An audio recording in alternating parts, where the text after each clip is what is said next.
Hello my dear students, I am Ashu Arlawania from my legal code e learning again. देखिए, अभी तक legal aptitude, legal reasoning के of course lectures चल रहे थे, उसमें मैंने कवर अप करा दिया आपका क्रिमिनल लॉ वाला पार्ट कंप्लीटली। आज से हम स्टार्ट करेंगे लॉ ऑफ टॉर्ट्स। आपको पता होना चाहिए, या नहीं पता है तो मैं यहां पर हूं, डोंट वरी अबाउट दैट। आप जब भी लीगल एप्टीट्यूड, लीगल रीजनिंग के सेक्शन को करेंगे, अप्रोच करेंगे in the examinations, you can face some questions from law of torts. ये भी कुछ स्पेशल टाइप के लॉज होते हैं, इनके बारे में आपको पता होना चाहिए। बेसिक लेवल की जानकारी तो आपको अभी होनी चाहिए, ठीक है। तो क्रिमिनल लॉ के सारे पार्ट्स मैं करा चुका हूं। You can go in the playlist और you can go to the previous lectures first to understand everything about criminal law in the best way. Okay, उसके बाद आपको कोई जरूरत नहीं है इधर उधर जाने की अबाउट क्रिमिनल लॉ। आज से हम स्टार्ट कर रहे हैं लॉ ऑफ टॉर्ट्स और आपकी स्क्रीन पर है लॉ ऑफ टॉर्ट्स का फर्स्ट लेक्चर। चलिए स्टार्ट करते हैं। देखिए, लॉ ऑफ टॉर्ट्स की जब भी बात करते हैं तो बेसिक चीज ये है, टॉर्ट क्या है।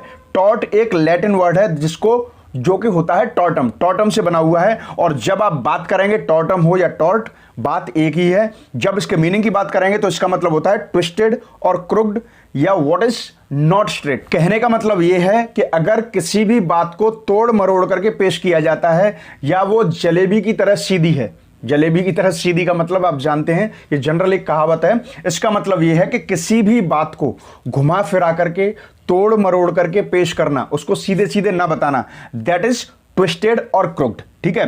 टॉर्ट का मतलब ये सबसे पहले आपके दिमाग में आना चाहिए। टॉर्ट के बारे में और भी कुछ इंपॉर्टेंट पॉइंट्स हैं, don't worry, have patience, I will keep clearing everything step by step. Next point में देखते हैं। देखिए, टॉर्ट की जब भी बात आती है तो टॉर्ट का मतलब इन सिंपल वर्ड कहते हैं कोई गलत काम कर देना, मतलब कि गलत। अब कैसे?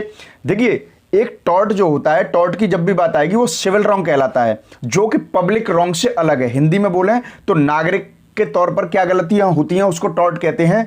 पब्लिक रॉन्ग का मतलब सार्वजनिक रूप से, मतलब कि स्टेट के लॉज जो बनाए गए हैं उनके अपोजिट में या उनके सामने कुछ गलत करना, दैट इज पब्लिक रॉन्ग। लेकिन यहां पर क्योंकि टॉर्ट सिविल रॉन्ग होता है तो सिविल रॉन्ग पब्लिक रॉन्ग से बिल्कुल अलग होता है। अब सिविल रॉन्ग का मतलब क्या है? सिविल रॉन्ग का मतलब यह होता है कि किसी भी इंडिविजुअल के खिलाफ गलत कर देना, किसी भी इंडिविजुअल के साथ गलत कर देना। Okay, not publicly wrong.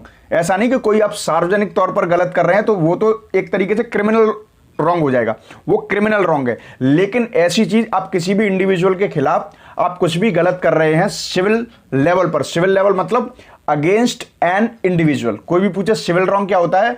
Against an individual और just opposite to the public wrong, ठीक है। तो यहां पर टॉर्ट का मतलब होता है गलत।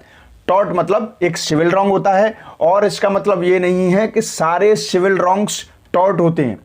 टॉर्ट सारे सिविल रॉन्ग होते हैं, but all the civil wrongs are not tort. ये दो गोल्डन लाइन्स है। If you want to be a lawyer, advocate, you have to keep every time these two lines in the mind. Okay, ये आपके दिमाग में होना चाहिए। लेकिन अभी घबराने वाला ऐसा कोई इश्यू है ही नहीं, आपको इसको बिल्कुल क्लैरिटी से समझाएंगे। This is just the first lecture. I will give you so many examples by which you will get 100% about law of torts. Okay, थोड़ा सा और क्लैरिटी से समझते हैं नेक्स्ट पॉइंट में। देखिए, ब्रीच ऑफ कॉन्ट्रैक्ट आपने सुना होगा, दो पार्टीज के बीच में कॉन्ट्रैक्ट होता है, ठीक है। अब कॉन्ट्रैक्ट में सारी चीजें वेल डिजाइंड और पूरा मेंशन किया जाता है step by step, what should be done according to the contract between both the parties, ठीक है। दोनों पार्टी को क्या क्या करना है। लेकिन मान लीजिए कॉन्ट्रैक्ट में कोई भी चीज लिखी हुई है और उसमें से कोई भी एक पार्टी या दोनों पार्टी उसे ब्रेक कर देती हैं, तो this is called breach of contract.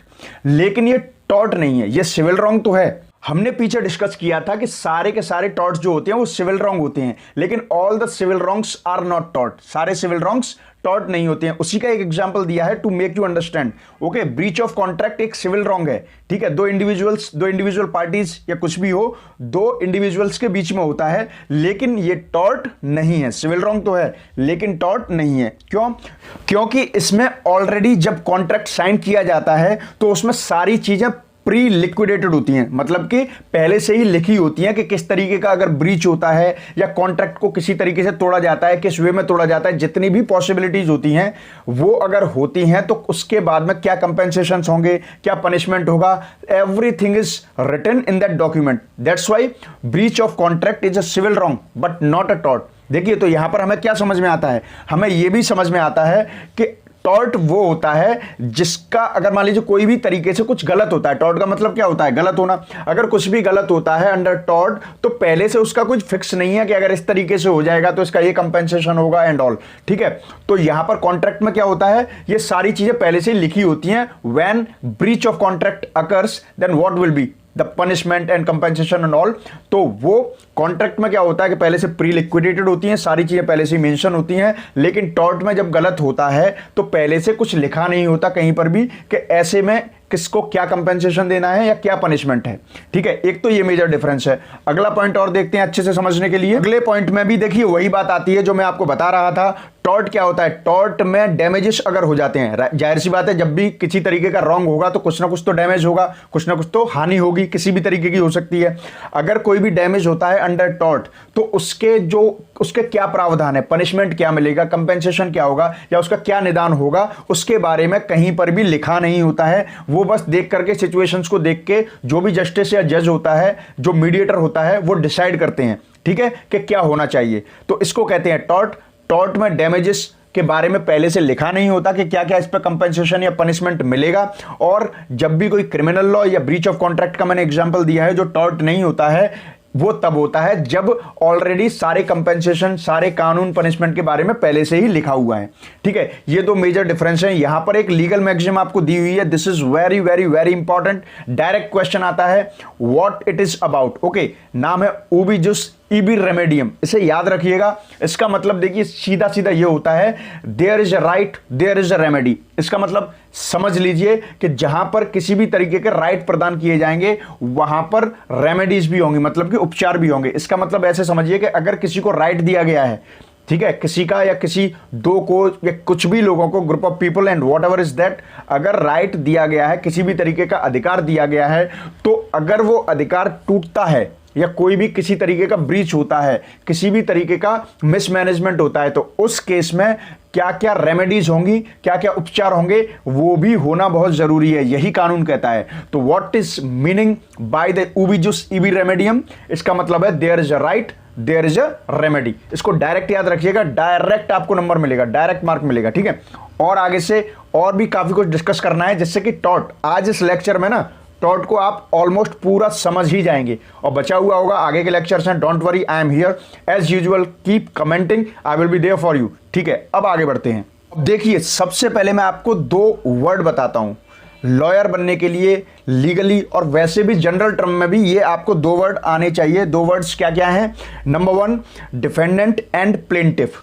Plaintiff वो होता है जो अर्जी लगाता है या आरोप लगाता है सामने वाले पर, और डिफेंडेंट वो होता है जिसको अपने आप को डिफेंड करना होता है। किसी पे आरोप लग गया, now someone is defending him और हरसेल्फ, ठीक है, उसको डिफेंडेंट बोलते हैं, और अर्जी लगाने वाले को प्लेंटिफ बोलते हैं। ये मैंने आपको इसलिए बता दिए हैं कि अब आपको डायरेक्ट समझ में आना चाहिए, मैं ये टर्म ही यूज करने वाला हूं और आप भी आने वाले टाइम में करोगे। देखिए, अब यहां पर बात करते हैं कि जब भी टॉर्ट को कॉन्स्टिट्यूट, मतलब टॉर्ट होने की बात आएगी, तो दो एसेंशियल्स, यहां पे मैंने दो पॉइंट दिए हैं आपके सामने। एसेंशियल्स क्या क्या होंगे मैं आपको पहले भी बता चुका था क्रिमिनल लॉ में। एसेंशियल एक्चुअली क्या होता है, जब हम पर्टिकुलर किसी भी तरीके के लॉ या प्रिंसिपल्स की बात कर रहे होते हैं और कोई आगे आरोप लगाता है, तो वो केस कब माना जाएगा उस अंडर पर्टिकुलर लॉ? वो तब माना जाएगा जब उसके एसेंशियल्स पूरे हो रहे होंगे। जैसे मैंने आपको थेफ्ट में बताया था, थेफ्ट में क्या बताया था कि मूवेबल प्रॉपर्टी होनी चाहिए, डिसऑनेस्ट इंटेंशन होना चाहिए, ओनर्स कंसेंट नहीं होनी चाहिए, तो ये होते हैं एसेंशियल्स। तो एसेंशियल मतलब ये होता है कि आप पर्टिकुलर लॉ के अंडर किसी पर भी एक्यूजेशन कर रहे हैं तो उसके जो एसेंशियल्स हैं वो होने चाहिए। अब इसको और अच्छे से समझते हैं। देखिए, जब भी टॉर्ट की बात आएगी या आप किसी पर भी टॉर्ट का आरोप लगा रहे हैं या टॉर्ट की बात चल रही है, तो दो एसेंशियल्स, दो चीजें सबसे पहले होनी चाहिए। अगर उनमें से एक भी चीज नहीं है तो समझ लीजिए वो टॉर्ट का केस नहीं है। अब वो कौन कौन से हैं? देखिए, सबसे पहले डिफेंडेंट। डिफेंडेंट कौन है? डिफेंडेंट जिस पर आरोप लग रहे हैं, जो अपने आप को डिफेंड कर रहा है, ठीक है। तो डिफेंडेंट ने कुछ ना कुछ एक्ट किया हो, अपनी तरफ से कुछ एक्ट किया हो, तभी उस पर आरोप लगाया जा सकता है। यहां पर मैंने दैट इज करके द रॉन्ग डूअर, मतलब द रॉन्ग डूअर मतलब डिफेंडेंट। जो डिफेंडेंट होता है, जिस पर कुछ गलत करने का आरोप लगता है, वो होता है, ठीक है। तो उसकी तरफ से कुछ किया जाना चाहिए। ऐसे नहीं कि वो सोच रहा है और आपने जाके बोल दिया कि अरे यार सर वो actually what was happening, he was thinking to attack me, ऐसा नहीं होता है, ठीक है। तो उसकी तरफ से कुछ गलत किया जाना चाहिए। दूसरा, अगर उसका एक्ट डिफेंडेंट का, द रॉन्ग डूअर, जो रॉन्ग डूअर है उसका कोई भी एक्ट सामने वाले जो कि प्लेंटिफ है उसके किसी तरीके के लीगल राइट, मतलब कानूनी रूप से या विधिक रूप से उसे जो अधिकार मिले हुए हैं उनको इन्फ्रिंज कर रहा है, उनको डैमेज कर रहा है, उनको वायलेट कर रहा है, तो ऐसे केस में प्लेंटिफ डायरेक्ट अंडर टॉर्ट उस पर आरोप लगा सकता है। तो ये दो चीजें होनी चाहिए। नंबर 1, डिफेंडेंट की तरफ से कुछ एक्ट किया गया हो गलत। दूसरा, उस एक्ट के द्वारा प्लेंटिफ के किसी ना किसी तरीके से लीगल राइट का वायलेट हुआ हो या उसको कानूनी रूप से मिले हुए अधिकारों का हनन हुआ हो, तभी वो जाकर के टॉर्ट के अंदर केस कर सकता है। अब यहां तक बिल्कुल बेसिक के काफी कुछ पॉइंट्स मैंने आपको बता दिए हैं। आगे कुछ और पॉइंट्स भी देखते हैं जिससे कि आपको टॉर्ट का नेचर समझ में आए। देखिए मैंने यहां पर 2 पॉइंट्स दे रखे हैं जिससे कि आपको डिस्टिंग्विश करके, मतलब कि डिफरेंस करके आप अच्छे से समझ सकते हैं कि टॉर्ट होता क्या है आफ्टर ऑल। देखिए नंबर 1, टॉर्ट एंड क्राइम। हम क्या करेंगे, टॉर्ट और क्राइम, क्राइम अपराध हर कोई जानता है, टॉर्ट और क्राइम को समझने की कोशिश करेंगे, डिस्टिंग्विश करने की कोशिश करेंगे। और उसके बाद tort and breach of contract.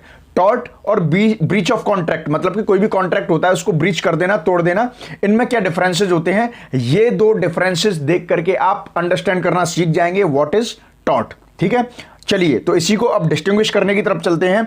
सबसे पहले बात करते हैं टॉर्ट एंड क्राइम की। देखिए टॉर्ट में जब बात करते हैं तो वो क्या होता है, प्राइवेट और सिविल राइट्स, किसी भी इंडिविजुअल के पर्सनल या प्राइवेट बोल सकते हैं, प्राइवेट या खुद के जो नागरिक अधिकार हैं उसको नागरिक के तौर पर भारत की तरफ से जो अधिकार मिले हुए हैं उसके खुद के स्वयं के, अगर उनको कोई इन्फ्रिंज करता है, उनको कोई तोड़ता है तो वो होता है टॉर्ट। लेकिन जब यहीं पर बात करते हैं क्राइम की, तो क्राइम में क्या होता है कि breach of public rights. Public rights मतलब कि सार्वजनिक तौर पर जो सभी को, सार्वजनिक तौर पर जो सभी को गवर्नमेंट के द्वारा, संविधान के द्वारा कानूनी रूप से अधिकार मिले हुए हैं कलेक्टिवली, ठीक है, अगर उनको कोई ब्रीच करता है तो वो होता है क्राइम, वो होता है अपराध। जैसे कि आप जनरली समझ सकते हैं कि आप जाएंगे रोड पर जाकर के अगर किसी जो पोस्ट लगा हुआ है या बस स्टॉप है उसको तोड़ना स्टार्ट करते हैं, तो ये क्या है, ये एक पब्लिक प्रॉपर्टी है, गवर्नमेंट की तरफ से दिया हुआ है और वो कलेक्टिवली पब्लिक का राइट है कि वो बिल्कुल सेफ रहना चाहिए, टैक्स पेयर के पैसे से बना है, इस तरीके से आप समझ सकते हैं।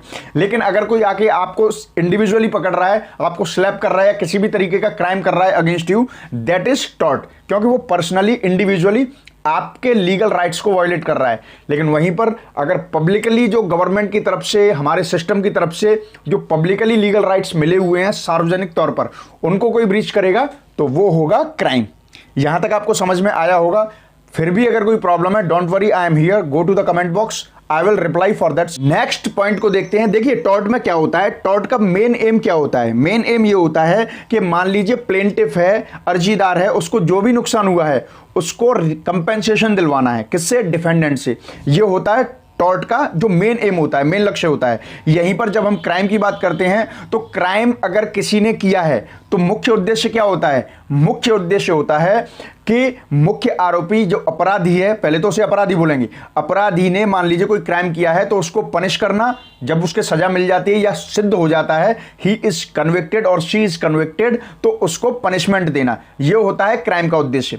अगेन बोल देता हूं, टॉर्ट का उद्देश्य क्या होता है, कंपेंसेशन दिलवाना, किसको, प्लेंटिफ को, और क्राइम में क्या होता है, पनिशमेंट दिलवाना, किसको, अपराधी को, क्रिमिनल को। ठीक है, यहां से और कुछ बची हुई चीजें थी वो क्लियर हो गई।